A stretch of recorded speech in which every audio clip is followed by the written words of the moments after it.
నన్ను దయచేసి మీ అందరికి చేతులెత్తి నమస్కరిస్తున్నా. కులానికి నన్ను దయచేసి పరిమితం చేయకండి. మీ అందరికి చేతులెత్తి దండం పెడుతున్నాను. ప్లీజ్ చేతులెత్తి దండం పెడుతున్నాను. దేశం బాగుండాలి, రాష్ట్రం బాగుండాలి, ప్రజలు బాగుండాలని కోరుకుంటే కూర్చోబెట్టి కులం కులం కులం అని చెప్పి ఎవడో క్రిమినల్ కులంలో కూర్చొని చేస్తే నన్ను ఏం చేయమంటారు? దానికి నేను బాధ్యత వహించాలా? దానికి ఒక 14 ఏళ్ళ ఒక ఆడబిడ్డను రేప్ చేసిన వాడిని కూర్చోబెట్టి నేను వెనకేసుకు రావాలా? సిగ్గుండక్కర్లా? వెనకేసుకు వస్తాం ఇలాంటి వాళ్ళని? కనిపించట్లేదు. This police case. ఆ కన్సర్న్ ఎస్ఐ మీద మనకి సిఐ మీద ఎవరిని వెళ్తాయి కేసులు. ఇలా మాట్లాడాలంటే ఆ చంపిన సదరు వ్యక్తులు కూడా అదే కులం వ్యక్తులను ఆడబిడ్డలను పాటు చేశారు వీళ్ళు. అవి కూడా మాట్లాడాలి కదా. కులం గురించి మాట్లాడారు. కులాలేంటి?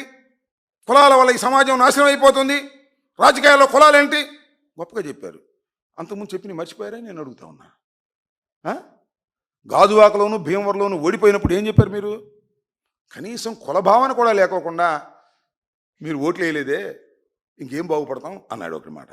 అంతేకాదు, కాపులు ముఖ్యమంత్రి కావాలి ముఖ్యమంత్రి కావాలి అనుకుంటున్నారు కదా, ముఖ్యమంత్రి అవుతా ఓట్లేని అన్నాడు. అనలేదా? ఈ మీరన్న మాటలా, మేము పెట్టిన మాటలా? అంతేకాదు, కాపులు పెద్దన్న పాత్ర పోషించాలి ఈ రాష్ట్రంలో అన్నాడు. కులం పేరెత్తినటువంటి వ్యక్తి పవన్ కళ్యాణ్ గారు. ఇవాళ కులం లేదు, మతం లేదు, కులం అంటే తీసేయండి అనేటువంటి మాటలు మాట్లాడుతున్నారు.